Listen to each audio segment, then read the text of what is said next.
Before we get into tonight's stories, if you enjoy unsettling confessions, disturbing experiences, and the kind of stories that stay in your head long after they're over, please consider subscribing to the channel.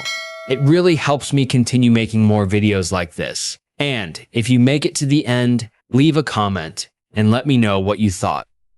Your comments genuinely mean a lot, not only because I enjoy reading your reactions and theories, but because every comment helps support the channel and allows this community to keep growing. With that said, get comfortable, and let's begin with our first story. I work the night shift at a fast food place. We're not allowed to serve anyone after 4 a.m. The headset died again around 1 in the morning, which meant I had to run the drive-through window the old way, leaning out into the cold with my whole upper body every time a car rolled up, yelling, "That'll be $4.89," like some kind of carnival barker. Paula had been promising a replacement headset for 3 weeks. She kept telling corporate it was a safety issue, and corporate kept telling her to fill out a form, and the form kept disappearing into whatever place forms go when nobody wants to deal with them. I'd stopped expecting it to get fixed. I'd started keeping a rubber band around the mic so it wouldn't fall apart in my hand. I took this job in March because my car payment came due the same week as tuition, and the only shifts anybody was hiring for were the ones nobody wanted. 11 p.m. to 7 a.m., 4 nights a week, plus Saturdays if I felt like torturing myself. I'm in my second semester at the community college out on Route 9, taking the classes you take when you don't know yet what you're going to be. And the night shift actually worked out fine for that because my one class doesn't start until 11 the next morning, and I can sleep in the gap. Deshaun, who's worked there almost 2 years, said I was lucky I could still function on that schedule. He said by his second year, his body forgot what daylight was for. Deshaun trained me. He's the one who explained the schedule, the fryer timers, the way the ice machine only worked if you kicked the bottom left corner, and eventually, my second week, the 4 a.m. rule. He didn't make a big production out of it. We were restocking cups, and he just said, kind of sideways, "Hey, when it hits 4, we stop taking orders. Doesn't matter who pulls up, doesn't matter what they say. Lobby's locked by then anyway, but even at the window, nothing. You tell them we're closed for cleaning." I asked him if that was a corporate thing like a liability window or an inventory count, because that's the kind of thing that actually happens at franchises. He said something like that. Yeah, sort of, and moved on to showing me where the extra lids were kept. I didn't push it. You don't push things in a job like that. You just learn the shape of the rules and follow them, the same way you learn which register drawer sticks and which one doesn't. For the first month, the rule was invisible. Nothing came through at 4 in the morning anyway. That part of town goes dead by 2:30. 3 at the latest. A couple of stragglers from the bar down the road. One regular guy named Ronnie who always got a large fry and never said a word beyond that, and then nothing. Just us, the hum of the fryers, and whatever we could get away with watching on Deshaun's phone, propped against the napkin dispenser. It was the second month when I actually watched him turn someone away, and I remember it specifically because of how normal he made it look. It was 4:06.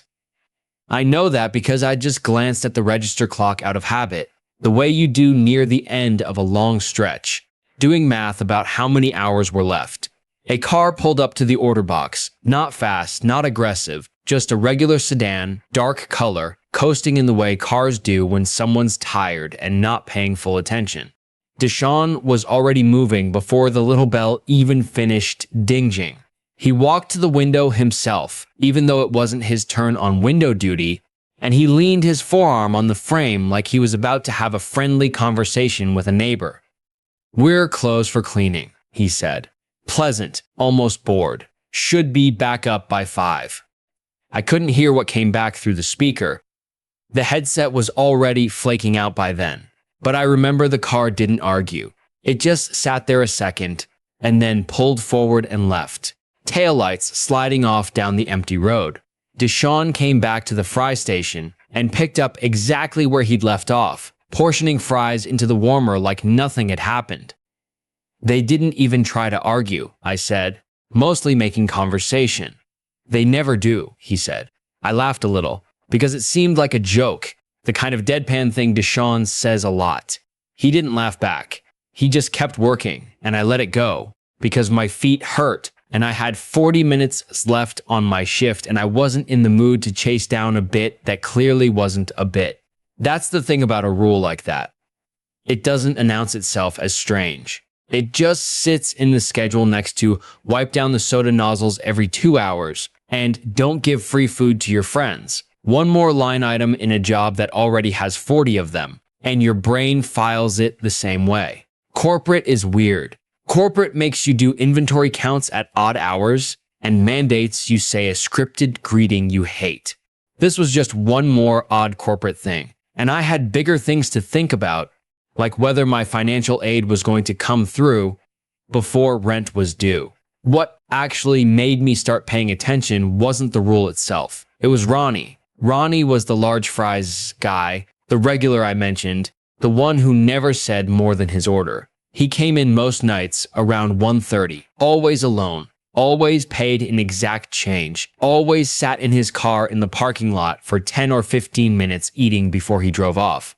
I didn't know his name was Ronnie until I saw it on his card once when the chip reader glitched and Deshaun had to swipe it manually. After that, I just used it in my head, the way you name a stray cat that keeps showing up. One night, this would have been early into my 3rd month. Ronnie didn't leave.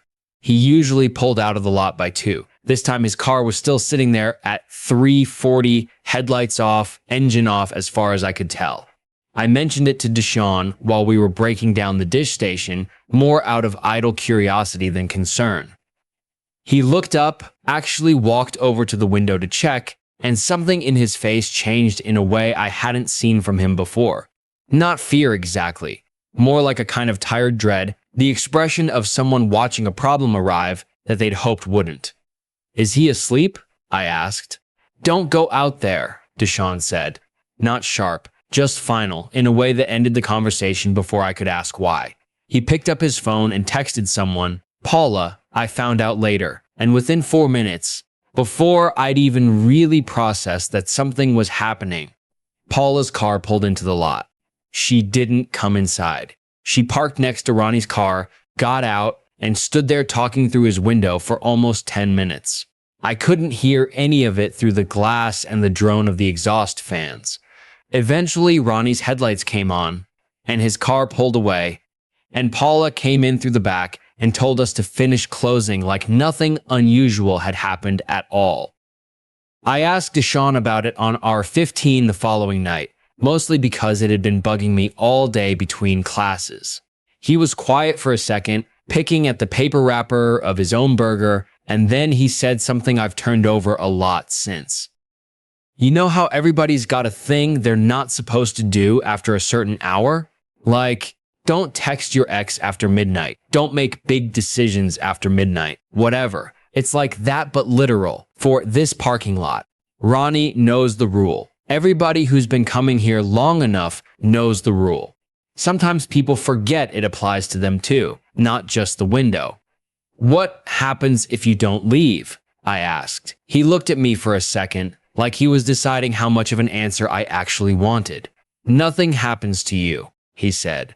"Nothing happens to the person who stays too long. That's not really the part anybody worries about."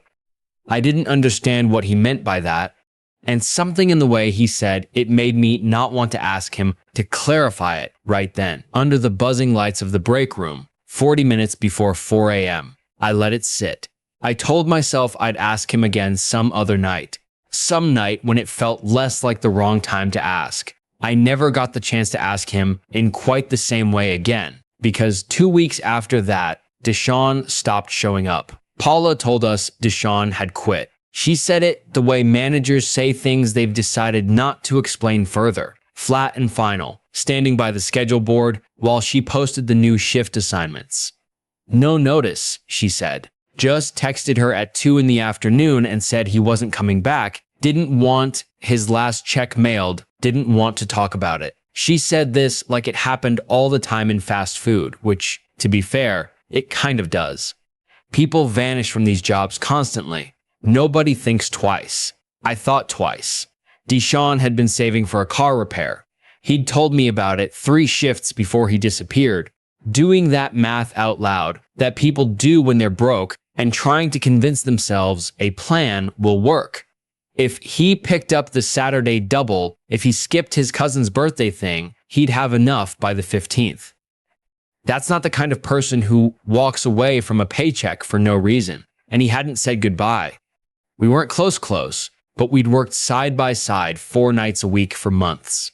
People who work night shift together tend to say goodbye, even badly, even just a text. I texted him. Just something normal. Hey, heard you left. Hope you're good. The kind of message you send when you don't want to seem like you're prying, but you are. A little. He never responded. 3 days later, I noticed he'd unfollowed me on the one app we were mutuals on. Not blocked. Just quietly gone. The way you disconnect from something you'd rather not be reminded of. The new hire started the following week. Her name was Marisol, 19. Working nights for basically the same reason I was. Tuition. A car she was still paying off. A schedule that let her sleep through the part of the day she didn't want to be awake for. Training her fell to me, since I was suddenly the closest thing to senior staff on our shift, which felt absurd considering I'd only been there 4 months myself. I taught her the fryer timers. I taught her the ice machine trick. I taught her the scripted greeting and how nobody actually enforces you saying the whole thing word for word as long as you sound cheerful enough. I did not, at first, teach her the 4 a.m. rule. I told myself it was because her first 2 weeks were all daytime shifts, shadowing the lunch rush, learning the register before she got thrown into overnight. That was true. But some of it was also that I didn't know how to explain the rule without sounding unhinged. And some small stubborn part of me didn't want to be the person who passed it down the way Deshaun had passed it down to me, offhand, like it was nothing, when it very clearly wasn't nothing. Paula ended up being the one who told her, the same offhand way, while going over the overnight checklist. Marisol asked why. Paula said it was a corporate liability thing tied to insurance after 4 a.m., something about staffing minimums, and moved on to the next line item before Marisol could ask a follow-up. I watched Marisol accept it exactly the way I had, filed it next to the soda nozzles, moved on. I found the note about 3 weeks after Deshaun left, and I only found it by accident. We keep a battered black binder behind the manager's station with old shift swap requests and expired promotional flyers nobody's bothered to throw out, going back years by the look of the ink. I was digging through it looking for a laminated allergen chart that was supposed to be in there, and instead I found a sheet of loose-leaf paper folded into quarters, tucked between 2 flyers for a rewards app that doesn't even exist anymore. It wasn't dated. The handwriting was cramped, like someone writing fast and trying not to be seen doing it. It read, more or less, if you're reading this, you probably already know about the 4 a.m. thing, and you're probably looking for someone to just say it plain, because nobody here will. I worked here 2 years, and I never saw anything happen to anybody who got turned away at the window. Not once. Whatever the thing at the window is, it takes no for an answer fine. Every single time, like it's following a rule same as we are.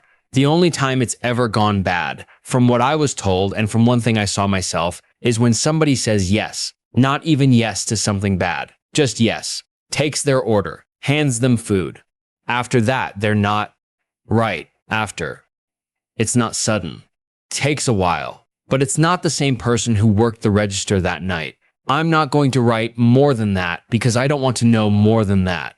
Just don't say yes. Whatever they ask, however normal it sounds, you say we're closed. And you mean it. There was no signature. I sat there in the back office with it for a long time. Long enough that Marisol eventually stuck her head in to ask if I'd found the allergen chart, and I told her not yet, and put the note in my apron pocket instead of back in the binder, which in hindsight was probably the wrong instinct. because it meant the next person who went digging through that binder wouldn't find it the way I had. I didn't tell Marisol what it said. I told myself I would eventually, when the timing felt right, the same excuse I'd been making since her first week. The thing about working a schedule like ours is that it does something to your relationship with the rest of your life. My roommate, Alicia, had basically stopped expecting to see me except in 15-minute overlaps. Me coming in as she was leaving for her 9 to 5, her leaving dishes for me that I'd do half asleep at 8 in the morning before I finally passed out. We'd gotten into this dumb, low-grade fight about the thermostat that had been simmering for a week. The kind of fight two exhausted people have about something that isn't really about the thermostat. I bring this up because it matters that my head, most nights, was full of ordinary garbage like that. Rent, Alicia. An essay due for my one class, whether I could afford an oil change, and not full of dread about a folded-up note in my apron pocket. The horror of it, if that's even the right word for it yet, was competing with fry oil and tuition and a fight about 71 degrees versus 68. It didn't win most nights. It just sat there quietly, waiting for a night when it would. That night came about 10 days later. It was a slow Thursday, the kind where the parking lot sits empty for hours and you start doing side work just to have something to do with your hands. Marisol was on window that night. I was running fries and doing a half-hearted mop of the back hallway. It was 3:58 when the order box dinged. I remember the time specifically because I'd looked at the clock 2 minutes earlier, doing the same tired math I always did near the end of the overnight, and some part of my brain flagged it immediately. 2 minutes to 4. Still fine. Still inside the window. I kept mopping, listening with half an ear to Marisol taking the order, a coffee, black, and something about the voice on the other end that I couldn't make out the words of, just the cadence, slow and even, almost formal, like someone reading off a script rather than talking. Marisol read the total back. Normal. Fine. She was already moving toward the register to ring it up when I glanced at the clock again out of pure habit. 0.41. I dropped the mop. I don't think I'd ever moved that fast at that job before or since. I got to the window in time to see Marisol reaching for the cup, and I said her name loud enough that she jumped, and I told her, too sharp. I know it came out too sharp. To stop. Don't take the money. Tell them we're closed. She looked at me like I'd lost it. To her, it was 4:01 in the morning, and a normal-sounding customer wanted a coffee, and her trainer had just yelled at her over nothing. I don't blame her for the look on her face. I would have given me the same look 4 months earlier. I leaned past her to the window myself. I want to be careful about how I describe what I saw, because I've replayed it enough times since that I can't always tell anymore. Which details are things I actually saw, and which ones are things my brain has quietly added to make the memory make more sense. What I'm confident about is this. There was a car at the window, dark, ordinary looking, nothing about the make or model that would have made anyone look twice in a parking lot. There was a driver, a shape more than a face, backlit by the dashboard glow in a way that made the features hard to pin down, even though I was standing close enough that it shouldn't have mattered. And there was a hand already extended toward the window, palm up, holding a small stack of bills, waiting for Marisol's hand to meet it. I said we were closed. I said it the way Deshaun had said it, months before, to that first car I ever watched him turn away, flat, unbothered, like I was reading off a laminated sign rather than making a decision. I told them we'd be back up at 5, cleaning protocol, nothing personal. The hand didn't move for a second, just held there, patient. The bills not so much as trembling in whatever breeze was coming through the window gap. Then, without any change in that slow, even voice, it said something that I've thought about more than almost anything else that happened that year. She already took the order. It was true, technically. Marisol had taken the order. She hadn't taken the money yet, hadn't handed anything back, hadn't said the thing that would have counted. I didn't know exactly what would have counted. I was working off a folded note from a guy who wouldn't answer his phone, but some instinct in me was certain that the exchange of hands was the line, not the sentence before it. I said it again, firmer. We're closed. Come back at 5. I reached past Marisol, who'd gone very still beside me, and I pulled the window shade down over the glass, which is a thing we never do, which felt at the time like the single most absurd and necessary action I had ever taken in my life. There was no pounding on the glass, no engine revving, no horn. When I worked up the nerve to lift the shade again, maybe 90 seconds later, the car was just gone, the way Ronnie's headlights had come on and pulled away that other night, unhurried. Like the whole thing had been a formality it was following as dutifully as we were. Marisol didn't say anything for a long time. Neither did I. We finished the shift on autopilot, and when Paula came in at 6 for the morning handoff, I told her what happened, or as much of it as I could put into words that didn't sound insane. She didn't seem surprised. That was almost worse than if she had been. She just asked, very calmly, if the money had changed hands, and when I said no, she nodded, like I'd passed some test I hadn't known I was taking, and told me to write up an incident report using the store's actual template, the one for things like slip and falls and register discrepancies. Because apparently that's the only paperwork the company has for something like this, and you're expected to make it fit. I asked her, finally straight out, what happens if the money does change hands? What happened to Deshawn? She was quiet for a second. In that way, people are quiet when they're deciding whether you're someone who can handle an answer. Deshawn's fine, she said. Deshawn's working somewhere else now. Somewhere day shift. He's fine. I didn't believe the fine part, not entirely, not the way she said it. But I also understood, watching her face, that this was the whole answer I was going to get, and that pushing further wasn't going to get me anything except a version of the look Deshawn used to give me. Tired, a little sad, done with the conversation before it had really started. Marisol put in her 2 weeks the following Monday. She didn't say it was because of that night specifically, and I didn't ask, because I understood by then that nobody at that job says the real reason for anything overnight shift related. Not out loud, not on the record. She said she'd found something better, daytime hours, closer to her apartment.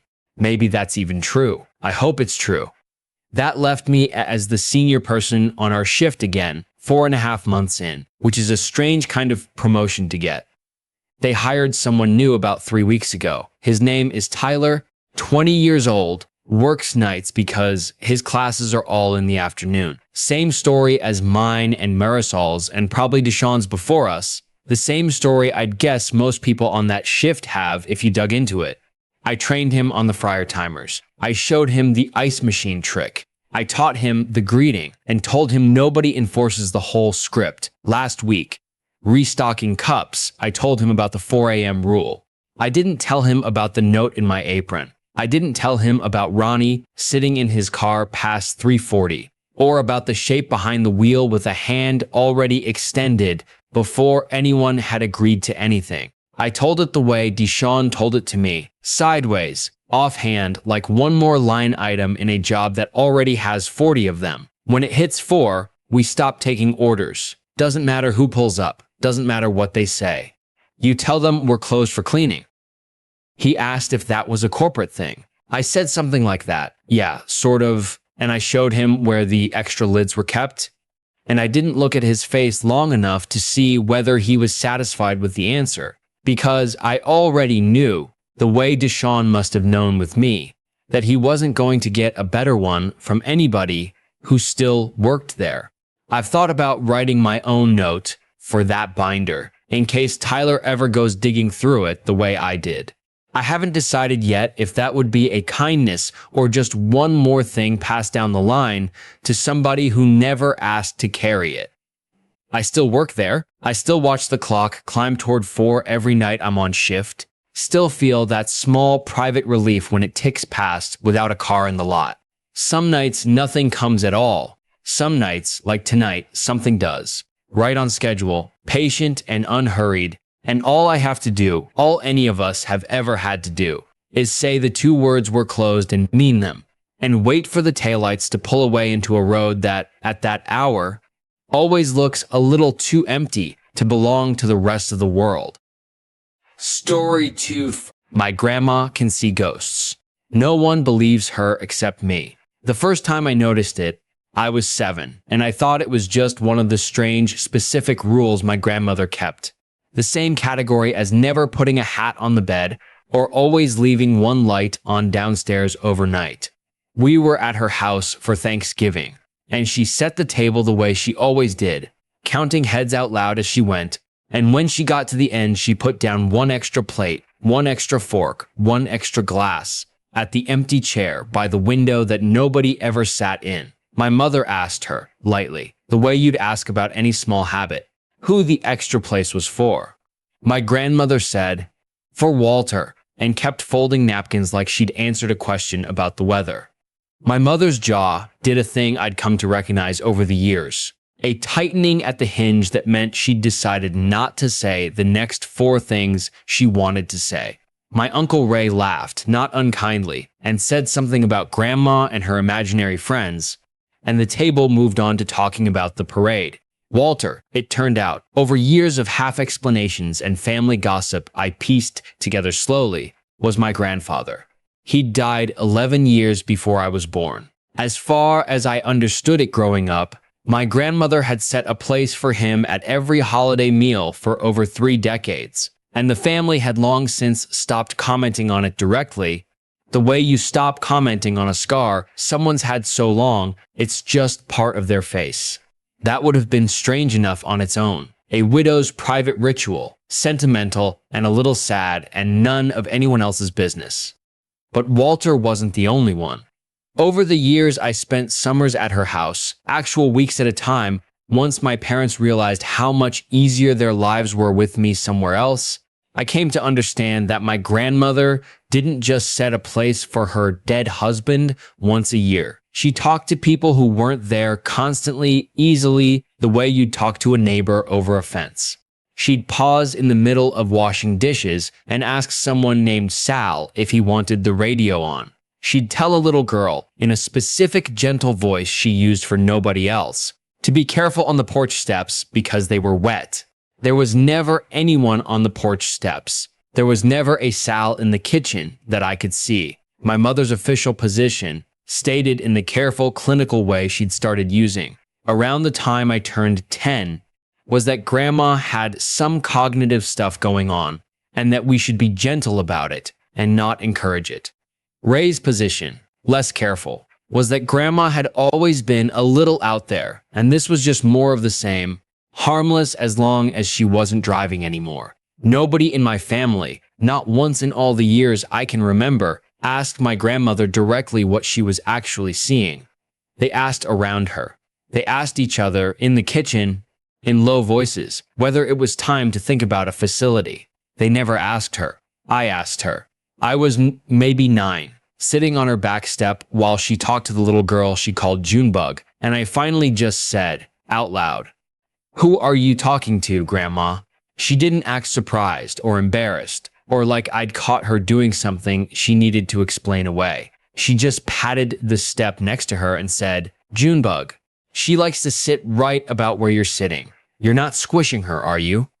I moved, mostly to be polite, and my grandmother laughed, a real laugh, delighted, and told Junebug I was a good sport. I want to be honest that for a long time I didn't believe her. Not really, not the way I believe things I've seen with my own eyes. I loved her, and I understood, even as a kid, that whatever was happening in her head was completely real to her, and that treating it as real back was a kindness that cost me nothing. If Grandma wanted to introduce me to Junebug on the back step, or to Walter at the kitchen table, or to Sal, who I eventually learned had lived 2 houses down before he died sometime in the 70s, I could nod along the way you nod along with any older relative's stories. Without it meaning, I actually thought there was a dead man asking about the radio. What changed my mind, slowly, over years, wasn't one big dramatic event. It was a pile of small things that individually meant nothing, and together started to weigh on me in a way I couldn't shake. She knew things about the house that she shouldn't have been able to know, not from any research, not from anything anyone had told her. She knew the summer I was 12 exactly where a box of old letters was hidden behind a loose board in the closet of the room that used to be my mother's, a box my mother herself had forgotten existed until Grandma mentioned it offhand, saying Walter had reminded her it was still there and she ought to do something about it before the damp got to it. My mother went pale when she heard that. She didn't say anything about it at dinner. She just went upstairs, found the board, found the letters exactly where Grandma said, and never brought it up again in front of me. By the time I was in my 20s, working a job I didn't love much, doing intake at a veterinary clinic 3 days a week, and picking up shifts at a coffee shop the other 2, my grandmother was living alone in that same house. And the family conversation had shifted from gentle about it to something with more urgency behind it. She'd started, according to my mother, wandering into the yard at night to talk to people out there. She'd left the stove on twice, which had nothing to do with ghosts and everything to do with her being 84. But the two things got tangled together in every conversation my mother and Ray had about her, until she talks to dead people and she might burn the house down, had somehow become the same sentence. That's when my mother asked me to move in with her for a while. Not phrased as a request, exactly. Phrased as something that had already been decided by people who weren't me, and I was just being informed of my role in it, which is a very specific feeling to have about your own life at 26. Someone needed to be there, my mother said, to keep an eye on things before Ray's preferred solution, the facility upstate that a coworker of his had recommended, became the only option left on the table. I said yes before she'd finished the sentence. Not because I wanted to be anyone's caretaker at 26, and not because I'd fully made up my mind at that point about Walter or Sal or Junebug or any of it. I said yes because some part of me, the part that had sat next to an invisible little girl on a back step 15 years earlier and moved without being told twice, understood that if my grandmother ended up in a facility, surrounded by people who'd never once asked her who she was talking to, she would be more alone there than she'd ever been in that house full of company, only she could see. I moved in on a Tuesday. By that Friday, I'd stopped being entirely sure I was the only one who couldn't see them. The house hadn't changed much since my childhood summers, which was both comforting and, once I actually started paying close attention, a little unsettling in a way I couldn't fully articulate at first. Same wallpaper in the hallway, faded roses that had probably been fashionable sometime around when Walter was still alive. Same rocking chair on the back porch that nobody sat in, but that I started noticing moved slightly at a steady rhythm on evenings with no wind at all. I told myself for the first week that it was just settling, old wood doing what old wood does. I stopped telling myself that after the third or fourth time I checked the windows and found them shut. Grandma's routine hadn't changed either. Breakfast at 7, a conversation with someone at the stove while she made her tea that I'd learned to just let happen without commenting on. A specific chair at the kitchen table that stayed empty that I made sure never to sit in. Not because I believed anything yet, but because it seemed unkind not to. She asked me once, gently, whether it bothered me, all of it, and I told her the truth, that it didn't bother me, that I just didn't understand it. She said that was fair. She said most people who loved her didn't understand it either, and that the ones who did understand it usually weren't people at all anymore. The first thing that actually happened to me, not to her, not something I was told about secondhand, was the smell. I woke up one night, maybe 2 weeks in, to the unmistakable smell of pipe smoke in the hallway outside my room, warm and a little sweet. The kind of smell that belongs to a specific era of tobacco nobody really sells anymore. I knew because my mother had mentioned it once in passing that my grandfather had smoked a pipe his whole adult life. I also knew nobody in that house smoked anything, hadn't in years, and that the nearest neighbor was too far away for a smell like that to drift in through a closed window on a still night. I lay there for a long time, not scared exactly, more like I was holding very still to avoid disturbing something. And eventually the smell faded, and I told myself in the morning that I dreamed it, because that was easier than the alternative. I stopped being able to tell myself that a few days later, when Grandma mentioned, completely casually, over breakfast, that Walter had come by my room the night before to check on me because I'd been coughing in my sleep. I had been coughing in my sleep. I hadn't told her that. I hadn't told anyone that. I want to be clear that none of this was frightening in the way horror movies had trained me to expect frightening to look. Nothing chased me. Nothing screamed. What it actually felt like, most nights, was living in a house that was simply more populated than it looked, full of quiet, ordinary presences going about some version of an ordinary routine that happened to overlap with ours. Sal apparently liked the radio on low in the evenings.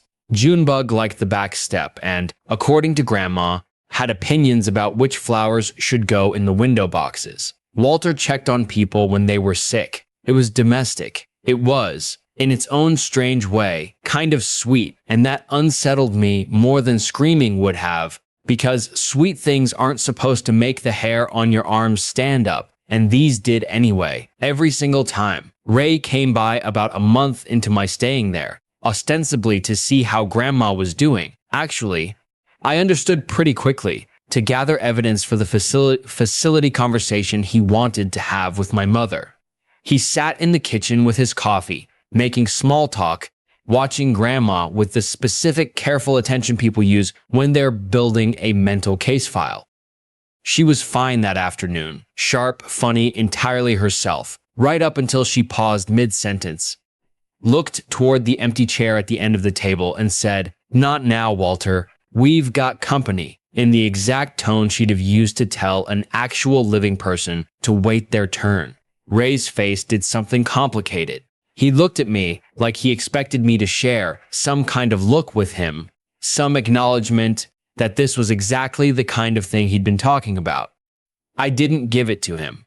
I just kept drinking my coffee, and after a beat too long, he laughed it off, made a joke about Walter always having bad timing, and changed the subject to the weather, the way my family always changed the subject when something didn't fit into the shape they'd already decided the world was.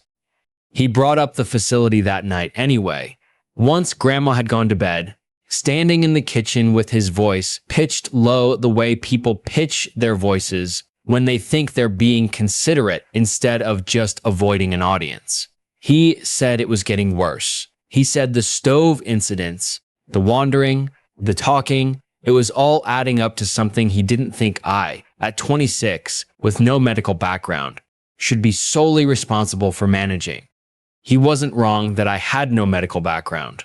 He was wrong about almost everything else, but I didn't know yet how to say that in a way that wouldn't sound exactly like the thing he already believed about our whole family's willingness to indulge Grandma's delusions. What actually changed things, what actually bought her more time in that house, wasn't an argument I won. It was the gas leak. I woke up around 3 a.m. to Grandma standing in my doorway, fully dressed even though it was the middle of the night, telling me, in a voice with none of its usual softness, that Sal said we needed to get outside right now. Not tomorrow. Not in a minute. Right now. I didn't argue. Something in her tone made arguing feel like the stupidest possible use of the next 30 seconds of my life. We were both out on the front lawn in our socks within 2 minutes, and it was only once we were standing there, shivering, that I smelled it myself, faint but unmistakable, drifting out through the kitchen window we'd left cracked. Gas. The fire department found a cracked line behind the old stove. The same stove that had been blamed twice before for things that, I started to wonder, might not have been Grandma's fault at all. The inspector said it could have gone from a slow leak to something much worse within the hour, especially in an old house with old wiring, especially with 2 people asleep and unaware. I called Ray myself the next morning, before my mother could get to him with her own version of events. I told him what happened. I didn't mention Sal by name. I just said Grandma woke up and insisted we needed to get outside immediately. And it turned out to be right. And maybe that was worth factoring into whatever decision the family was building toward. He didn't have a good answer for that. Nobody did. The facility conversation didn't disappear after the gas leak. Not entirely. Because these conversations in families like mine never fully disappear. They just go quiet for a while and resurface whenever the next inconvenient thing happens, but it lost momentum. My mother started calling more, actually talking to Grandma, instead of just talking about her. Ray still made his comments, but they came less often, and with less confidence behind them, like a man repeating an argument he'd started to privately doubt but hadn't figured out how to abandon in front of everyone who'd heard him make it. I stayed. Weeks turned into months without either of us really deciding that's what was happening.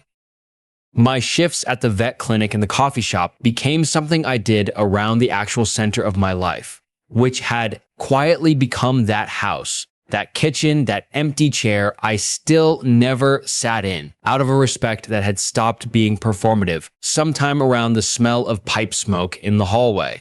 Grandma got frailer that winter in ways that had nothing to do with anything supernatural, just the ordinary erosion of being 84 with a body that had done a lot of living. She slept more. She got tired walking to the mailbox, a walk she used to do without thinking about it. I started doing more of the physical care that comes with that kind of decline, and I want to say clearly that none of what I'm about to describe changes how much of that decline was simply age, simply a body running down the way bodies do. I'm not claiming anything mystical explains her getting older. I'm only telling you what else was happening at the same time. She talked about Walter more that winter, not less. She'd mention in the mornings that he'd stayed close by all night, that he seemed worried, that he'd asked her more than once whether she was ready. She never elaborated on ready for what, and I never asked her to because some part of me by then understood the answer well enough not to need it spoken aloud.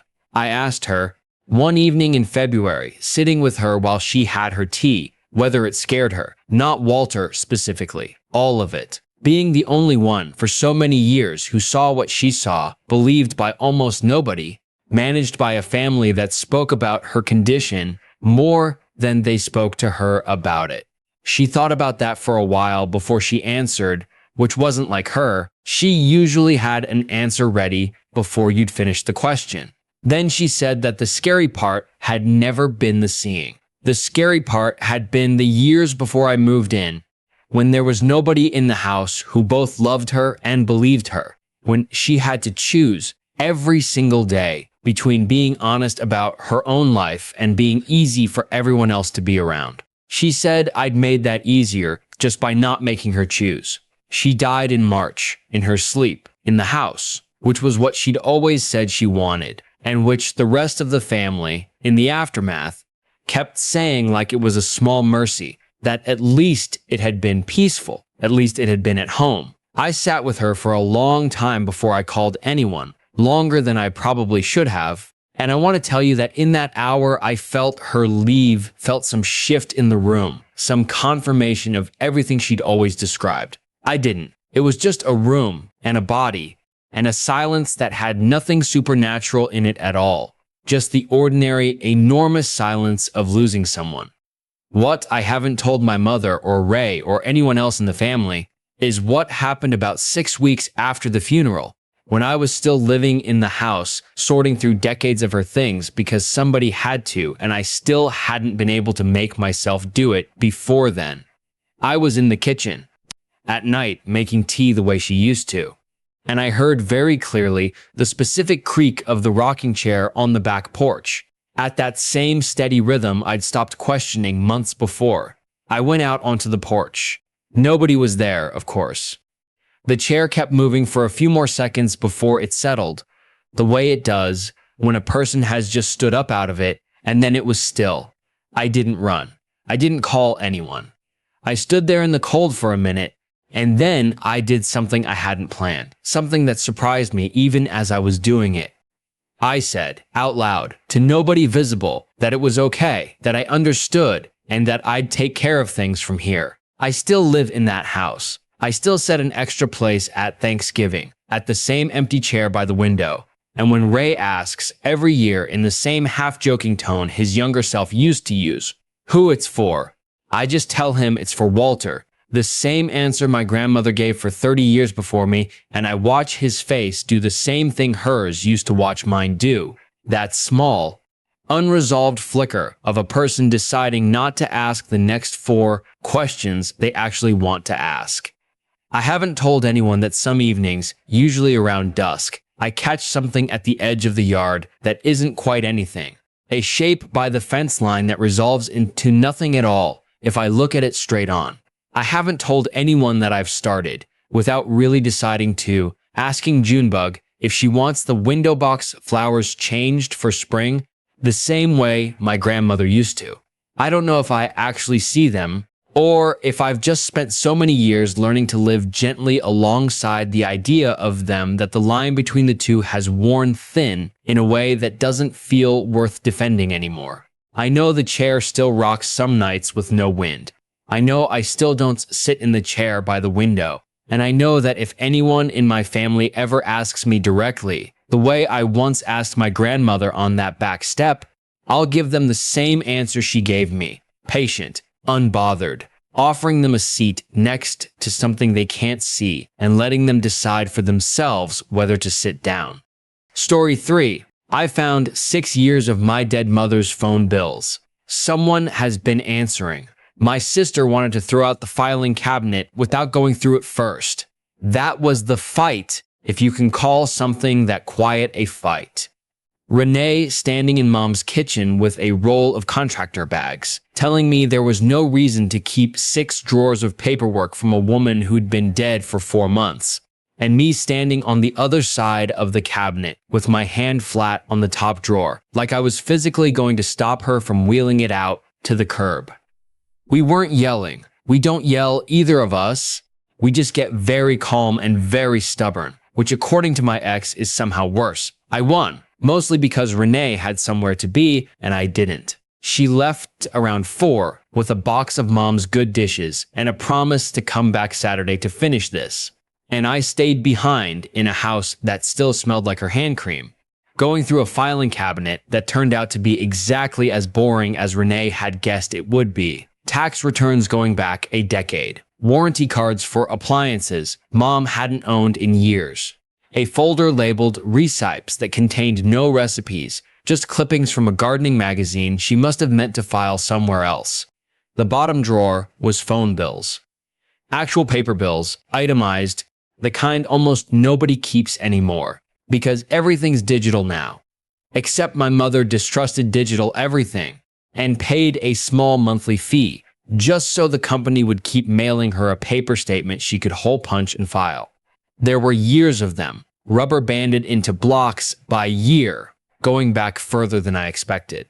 I only started actually reading them because I was tired and sitting on the kitchen floor, and it was something to do with my hands that wasn't crying. I want to be precise about the timeline here because it matters later. My mother died on a Tuesday in April. Her account, according to the most recent statement in that bottom drawer. The one dated the following month, which meant someone had physically kept paying for it and physically kept receiving mail about it, was not closed. It was active.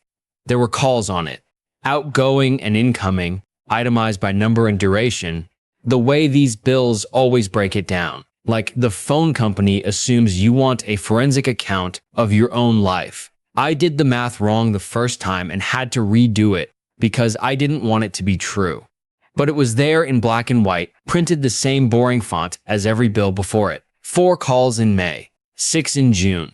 All of them to or from the same number, a local area code I didn't recognize. None of them longer than 11 minutes.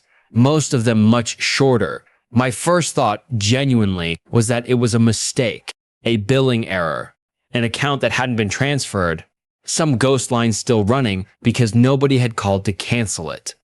That's a boring, correct kind of thought to have, and I want credit for having it first, before anything else. I called the phone company the next afternoon.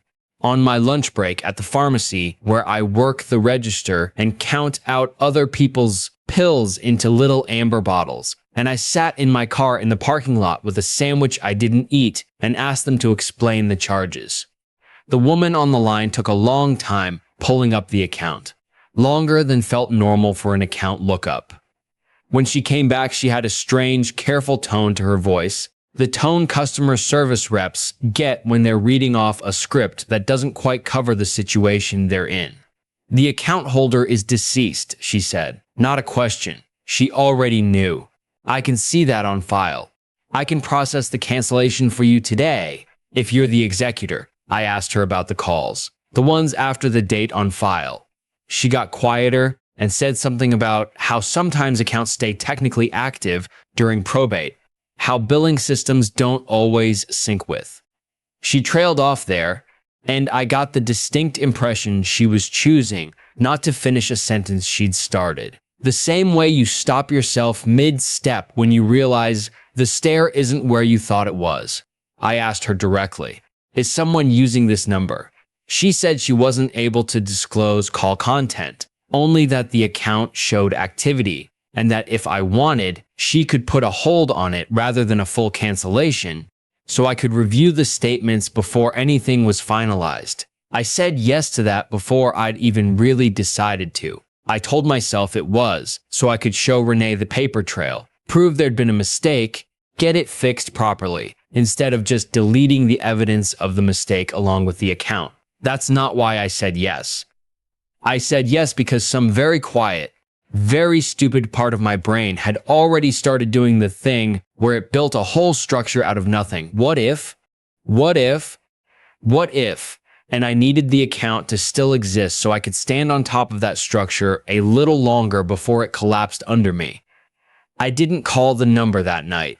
I want that on the record too. I sat with my phone in my hand for probably 40 minutes, and I did not call it. And I went to bed telling myself I was being an idiot, that grief does strange things to normal people, that I'd read something once about how the brain manufactures whole scenarios to avoid sitting with a loss directly. I believed that. I still mostly believe that. It just doesn't feel like the whole explanation anymore. Not after everything since. I called 4 nights later. It was almost 11, which is not a time you call anyone if you're being reasonable, and I was not being reasonable. It rang twice. There was a click, the ordinary click of someone picking up, and then nothing. Not a hang-up, not a dial tone, just open air. The specific quality of silence you get when a line is connected, but nobody on the other end has said anything yet. I said hello. Nothing. I said it again, feeling ridiculous, feeling like I was talking to a wrong number or a scam call center that had put me on hold by mistake. And then, very faintly, underneath the open-air hiss, I heard breathing. Steady. Unhurried. Not labored, not frightened, just present. The way you'd breathe if you were sitting comfortably somewhere waiting for someone to say something worth responding to. I hung up. I sat on my bed with my heart going too fast for 11 at night and told myself several very reasonable things about crossed lines and old exchanges and the fact that grief was clearly making me do something I'd regret in daylight. I believed most of that too. I did not call again that week.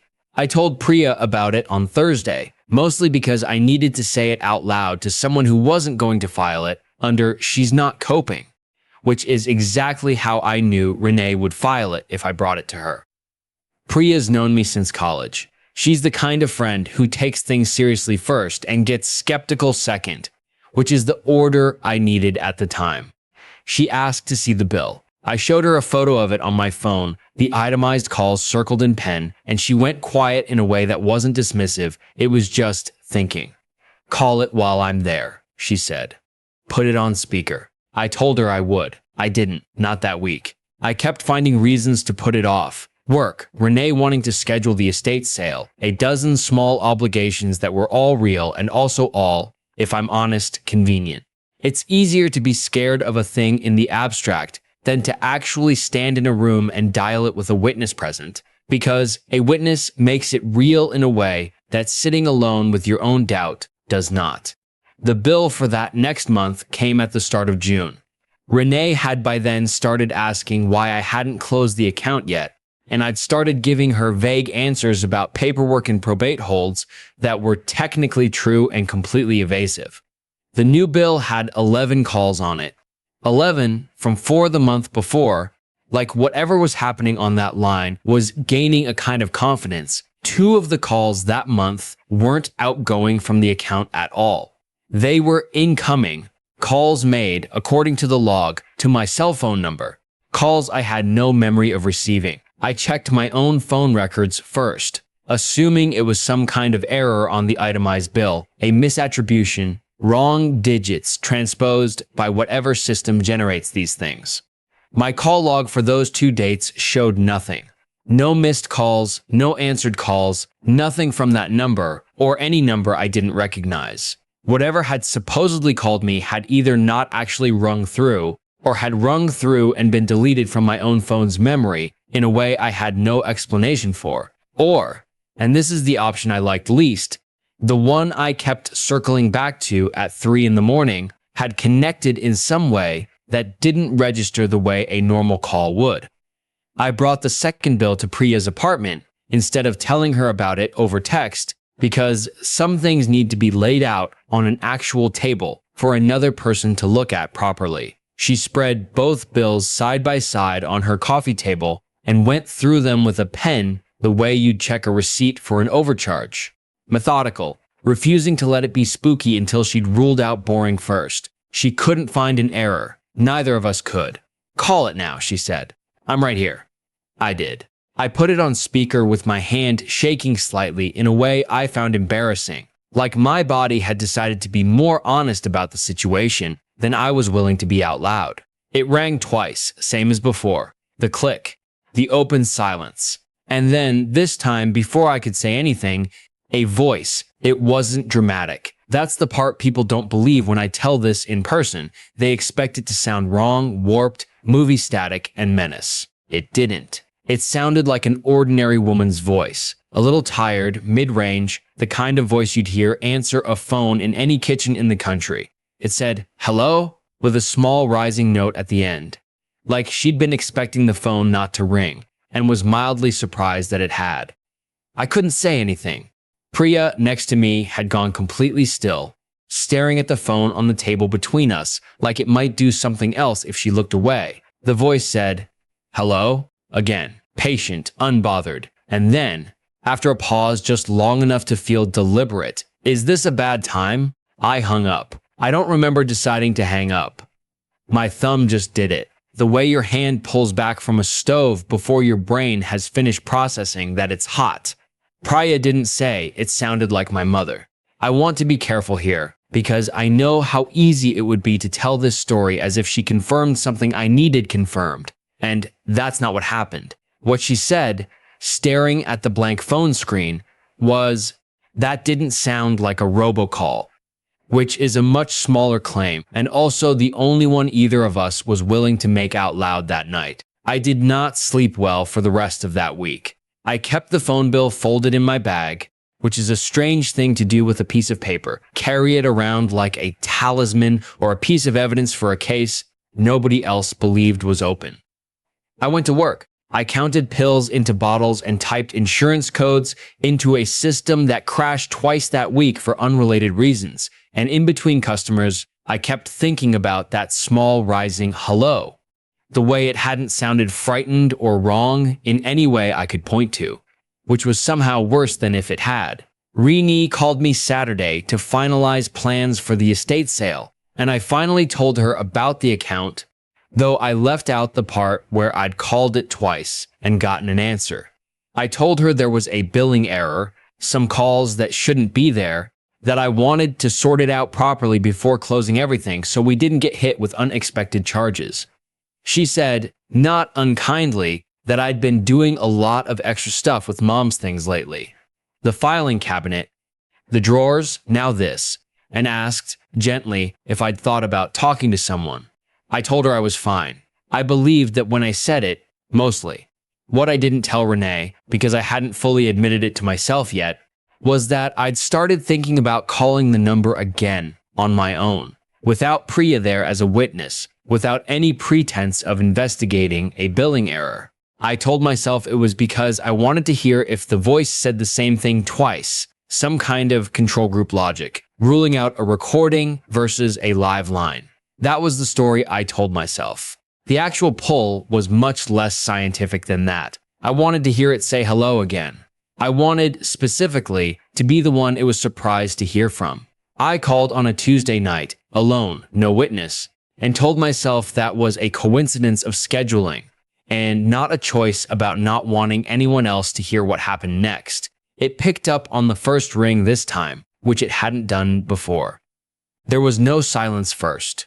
The voice said, "There you are," before I'd said a single word, in a tone that had none of the surprise from the first call, warm instead, and a little amused, the specific warmth of someone who's been waiting for you to get around to something.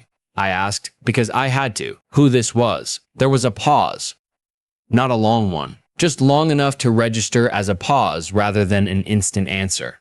"You know who this is," the voice said. "You've been carrying my bill around in your bag all week." I hadn't told anyone that detail. Not Priya, not Renee, not a single living person. I hadn't posted about it anywhere. There was no version of that fact existing anywhere outside my own head and the inside of my own bag. I hung up again. I sat on my kitchen floor for a long time after that, in almost exactly the position I'd been in the day I first found the bills. And I did not call Priya, and I did not call Renee, and I did not do any of the sensible things a person is supposed to do when something like that happens. I sat there turning the phone over in my hands, and somewhere underneath the fear, and I was afraid, I want to be clear about that, there was a second feeling I liked even less. Because it wasn't fear at all. It was the specific, guilty relief of being known by someone who wasn't supposed to be able to know you anymore. I didn't tell Priya about that call for almost 2 weeks.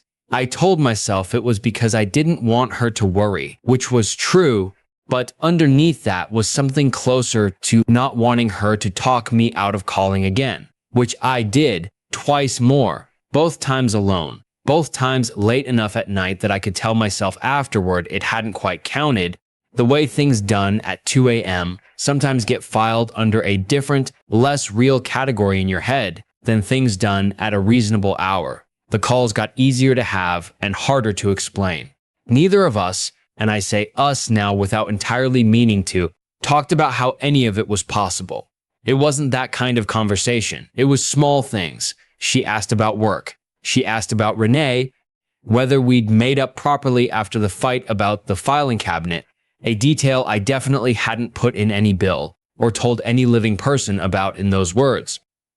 She laughed at something I said the way she used to laugh, a specific short exhale through the nose that I hadn't heard in 6 months and had, until I heard it again, genuinely forgotten. I missed as a distinct sound rather than a general feeling of missing her. I stopped needing convincing after the third call. That's the part I'm least proud of, if pride is even the right frame for something like this. I stopped running the boring, correct hypotheses, crossed wires, a scammer with disturbingly good information, my own exhausted brain constructing a voice out of grief and old memory. I let all of that go, not because I'd disproven it, but because disproving it had stopped being the thing I actually wanted to do. Priya noticed before Renee did, because Priya was the one who still saw me in person regularly. She said I looked tired in a specific way, not regular tired, and asked carefully whether I was still calling the number. I told her the truth, because lying to Priya has never worked out well for me. She didn't yell at me the way I half expected. She just asked quietly whether I'd noticed that the calls I made were happening later and later, and lasting longer each time, and I hadn't noticed, not consciously, but when she said it, I did the same math I'd done on that very first bill, sitting on Mom's kitchen floor, and found she was right. 11 minutes had become 40. Once a week had become most nights. She asked if I was scared. I told her the true answer, which is that I mostly wasn't, and that the not being scared frightened me more than the calls themselves did. Because I understood, on some level, that a normal person in my position should have been terrified this whole time. and instead I'd started rearranging my evenings around a dial tone. Renee finalized the estate sale without much help from me. I let her handle most of it, which she was frustrated about, and which I didn't have a good explanation for that didn't sound insane. So I mostly let her be frustrated and didn't correct it. The filing cabinet went to the dump eventually, minus the bottom drawer, which I kept, all of it, rubber-banded blocks of years I now knew far too intimately. I paid the account myself, once probate closed, and Renee assumed it had simply been shut off along with everything else. It's a small monthly charge.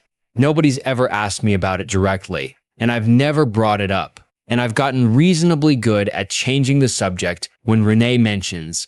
Occasionally, in the offhand way people mention things they've mostly stopped thinking about, that she still sometimes reaches for the phone to call mom before she remembers. I don't know what I'm keeping open. I've stopped trying to decide whether it's really her, or something that knows enough about her to be convincing, or some particular shape my own grief has learned to take because I built it a place to live in and kept paying the rent on that place every month without ever quite admitting that's what the charge on my card was for. I've read enough now, in the quiet hours when I'm not on the phone, to know there isn't a tidy word for whatever this is. I've stopped looking for one. I'm not writing this to get anyone to tell me what to do, and I'd ask, if you're going to comment, not to just tell me to see someone, because I have thought about that more than you'd guess, and I still haven't decided it would change anything I actually want changed. I'm writing it down because Priya said I should have it somewhere outside my own head, in case one day I need to be reminded of the order things happened in case one day I can't tell anymore which parts came first.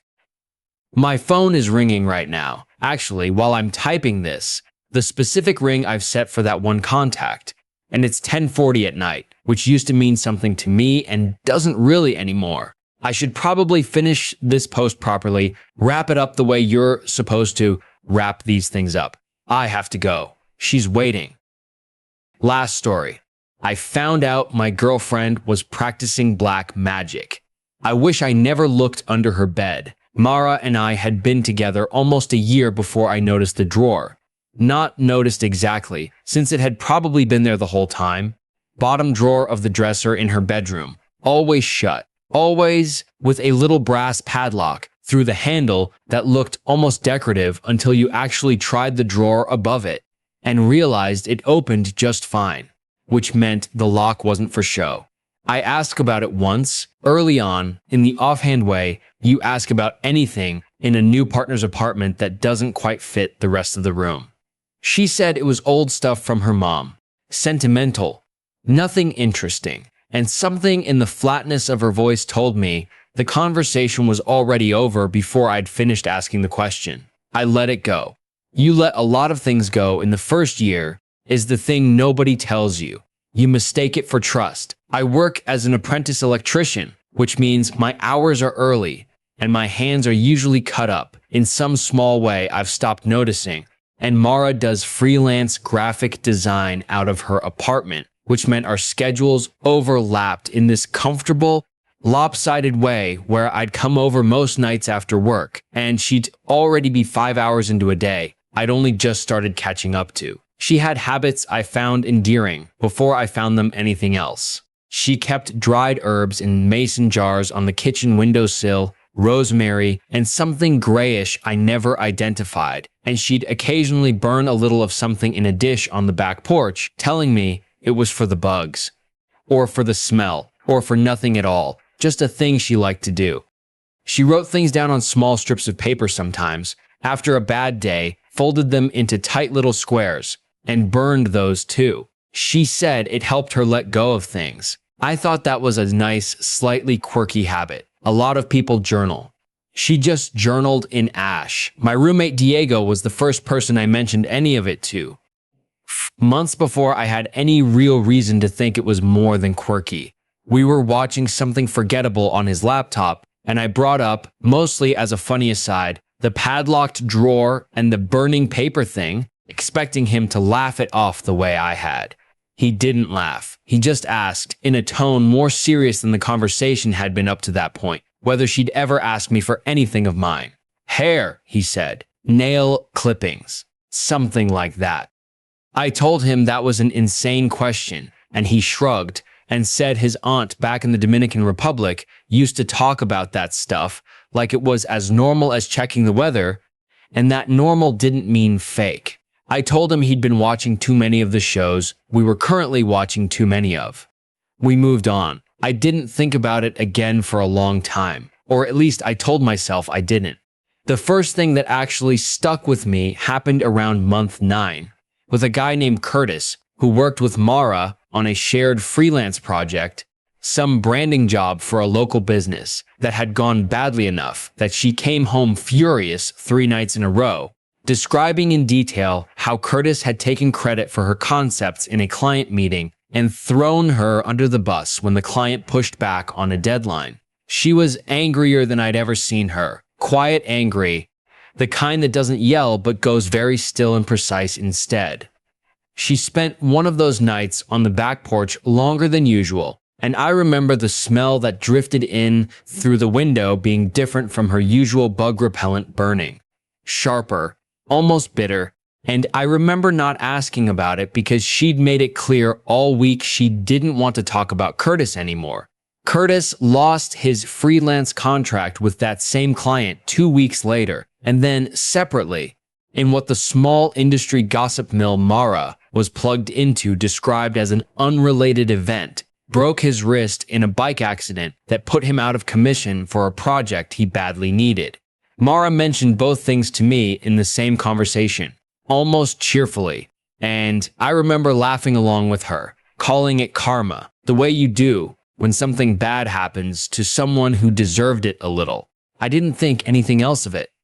Coincidences happen to people who make enemies. Curtis, from what I'd heard, had made plenty. It kept happening, though, in a pattern I only noticed in retrospect once I had a reason to go looking for the pattern.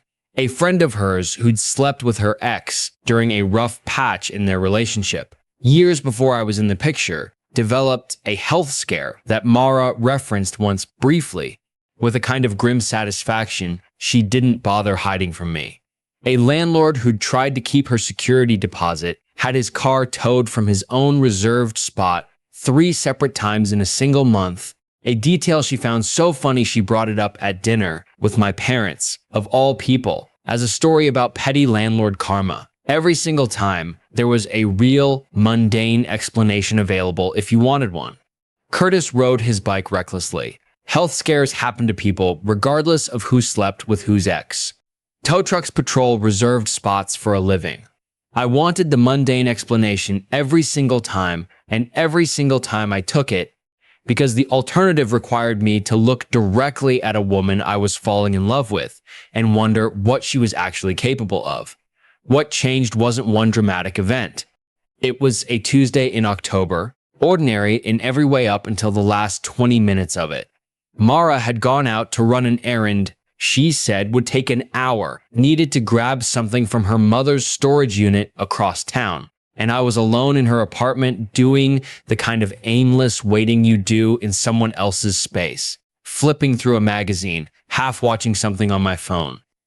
I don't have a good answer for why, that specific afternoon, after 9 months of successfully not thinking about the padlocked drawer, I finally got up, walked into her bedroom, and got down on the floor to look under the bed instead. There was no padlock under there. That was the first thing that struck me as strange, that whatever she was protecting with a brass lock and a locked drawer wasn't actually the most careful thing she was hiding. Under the bed, pushed toward the wall where you'd have to really be looking to find it, was a wooden box about the size of a shoebox, unlocked. Its lid slightly askew like it had been closed in a hurry the last time someone used it. I sat there on the floor for a long minute, my heart doing something uneven in my chest, telling myself it was probably old photographs or tax documents or literally anything boring. The same way I told myself the drawer was probably her mother's old things. I pulled the box out.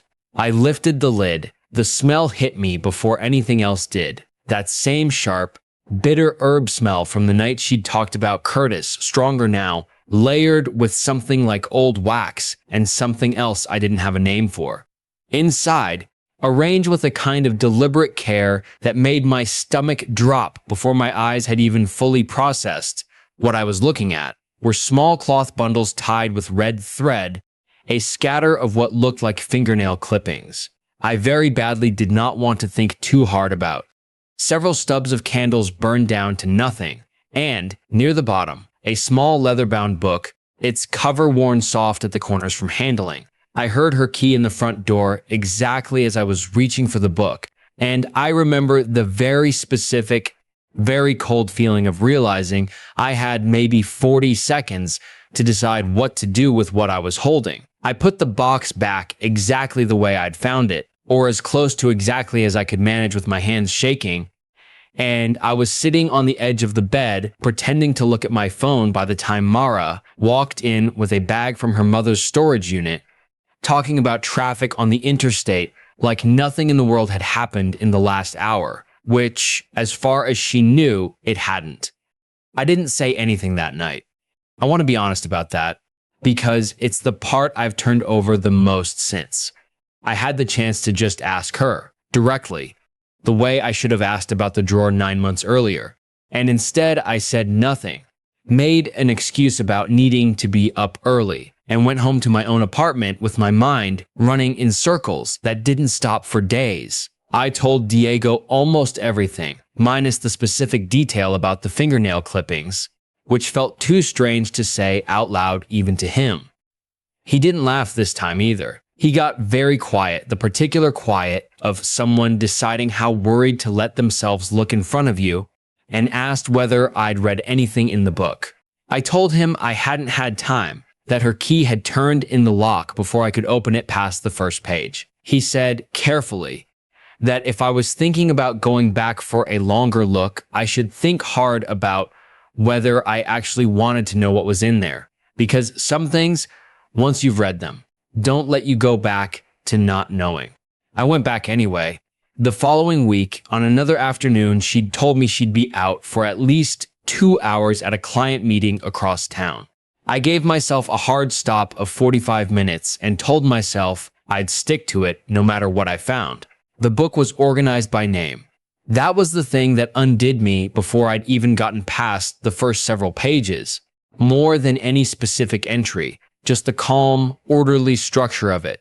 Dates and initials and short, clinical descriptions written in handwriting I recognized instantly from years of grocery lists and birthday cards.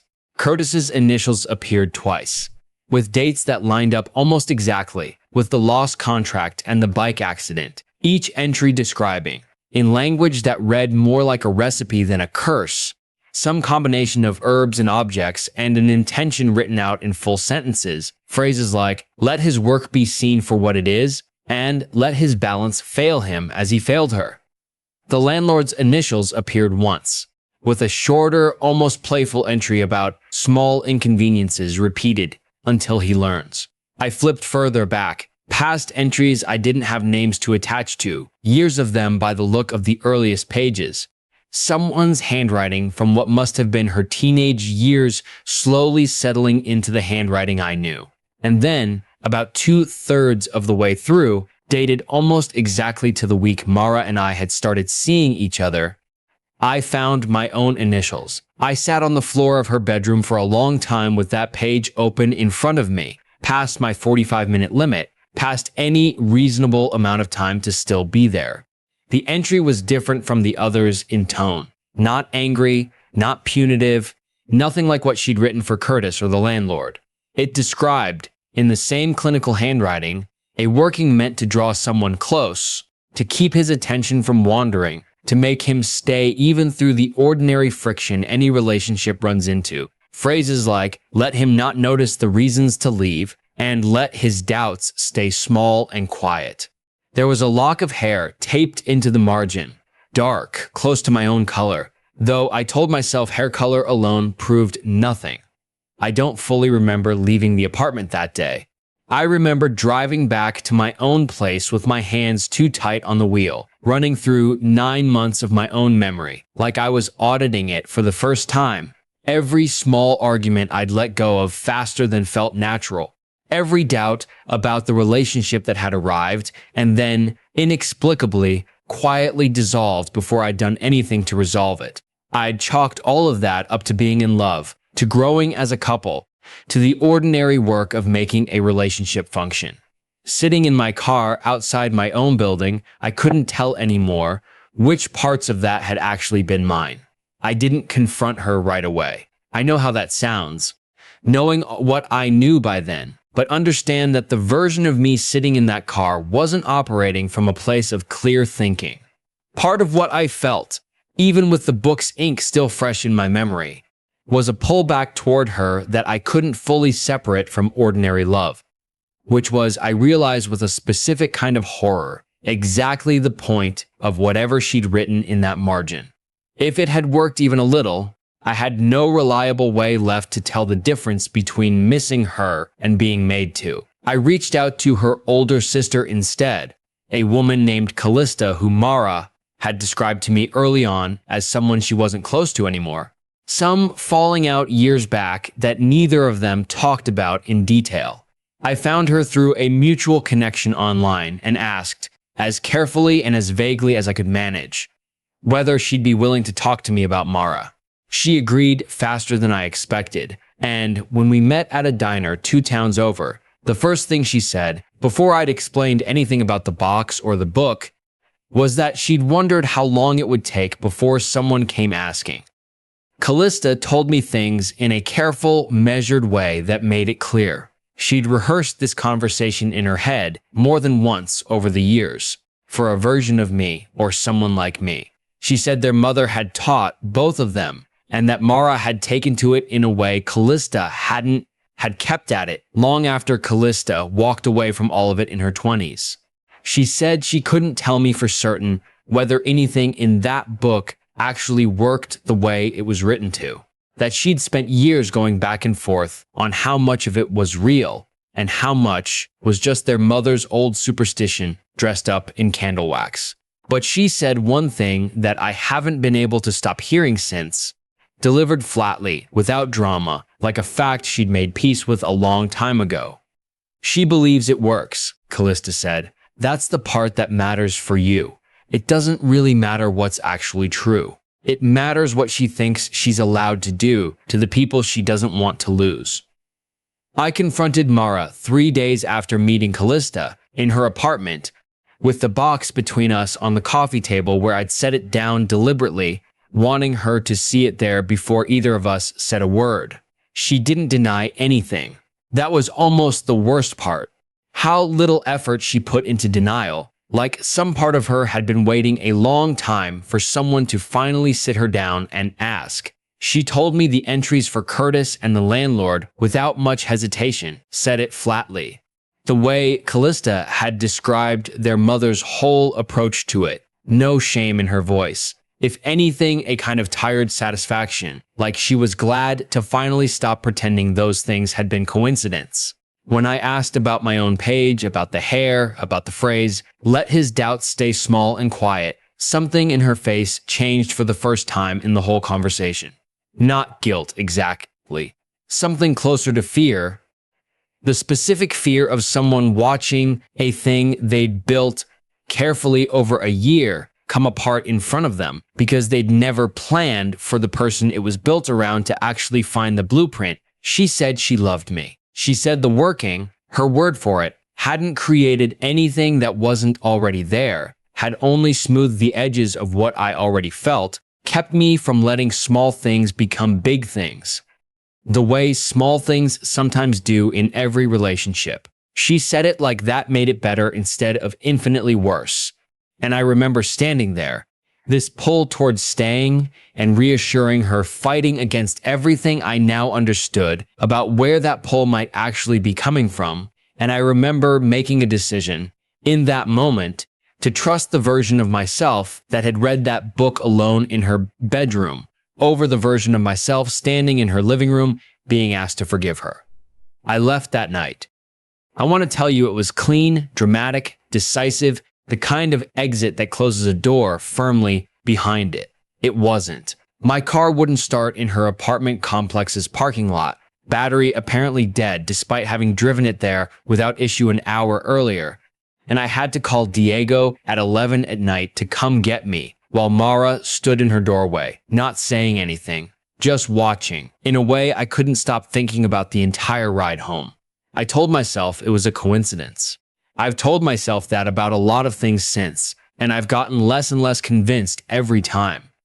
I moved my stuff out over the following week, in pieces, always when I knew she wouldn't be home, and I blocked her number, and I told Diego everything, all of it this time, fingernail clippings included, and he didn't laugh once, didn't tell me I was being dramatic, just helped me carry boxes, and didn't ask me to explain any more than I wanted to. It's been 4 months. I want to tell you I feel entirely free of it, that leaving fixed the thing that needed fixing. And mostly, on most days, I do feel like myself again. Whatever that actually means after a year of not being sure how much of myself was actually mine. But there are nights, usually late, usually around the same hour she used to burn things on the back porch, where I catch myself thinking about her with a pull that doesn't feel like ordinary missing an ex, a specific gravity to it that makes me wonder whether whatever she wrote in that margin has an expiration date, or whether it's still sitting somewhere in me, patient, waiting for my guard to drop the way it dropped for 9 straight months without my noticing. I don't know if any of it actually worked. I've gone back and forth on that more times than I can count, some nights landing firmly on coincidence and bad luck, and a woman with an unsettling hobby. Other nights landing somewhere much darker that I don't like sitting with for long. What I do know is that I still check every single time I make a decision I'm not entirely sure about, whether the reasoning underneath it feels like mine. I didn't used to have to do that. I do now, and some part of me suspects I'll be doing it for a long time. Checking my own certainty, the way you'd check a lock you're not sure you actually closed, unable to fully trust that what feels like your own mind hasn't already been quietly written into someone else's book.